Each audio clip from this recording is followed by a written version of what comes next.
general, if you want to cook something quickly, it would be 11 to 1 is when the oven's going to get up to 300 to 350.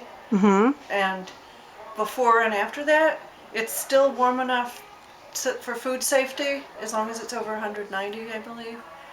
And it will slow cook it, which is much better nutritionally, because the hotter you cook something, the more you're destroying the nutrients. So I think a lot of dishes without, especially without meat, you could put something in like you would a slow cooker and come home from work and it would be cooked, just to perfection. So you put this out on your balcony.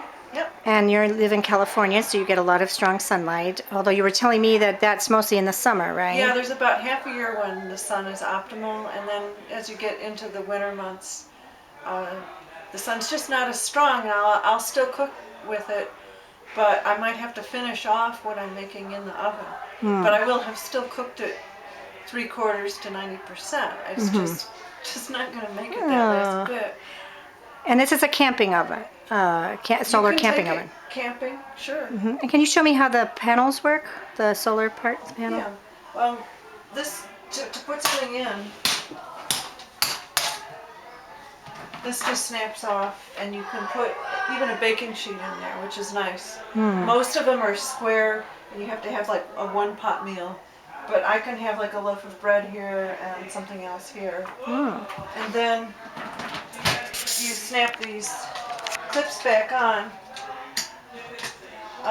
Although if you have something with a lot of liquid, it's good to let a little bit of the moisture out. Then this maximizes the sun. And almost any solar cooker, I mean, there's many different models, but quite a few of them have this feature where you're even concentrating the sunlight even more. And we've had solar cooking picnics with the Peak Oil chapter I'm part of, and the people that made them out of cardboard boxes for $3 and a sheet of glass, their solar cookers did just as well as the priciest model. So they're incredibly easy to make. You don't have to spend any money. You can just that's awesome. Yeah. So what kind of things have you cooked with your solar since cooker? I'm working on a whole grain cookbook, that's the main thing I'm making. You could make anything that doesn't involve water does better, or it's because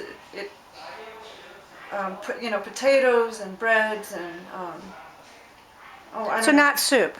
Soup would be not as good because it takes it longer for it to heat water up too.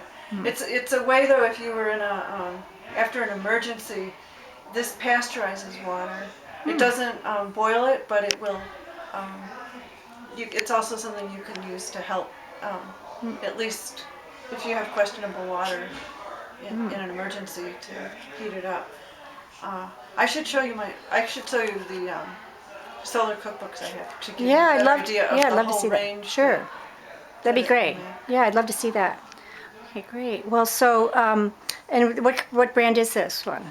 This is a sport oven that I read about in the New York Times when they reviewed solar ovens, and but there's so many different models out there that are just as good. So you're not really recommending one? I wouldn't recommend this one over any other. In fact, I'd recommend people build their own because it's so cheap.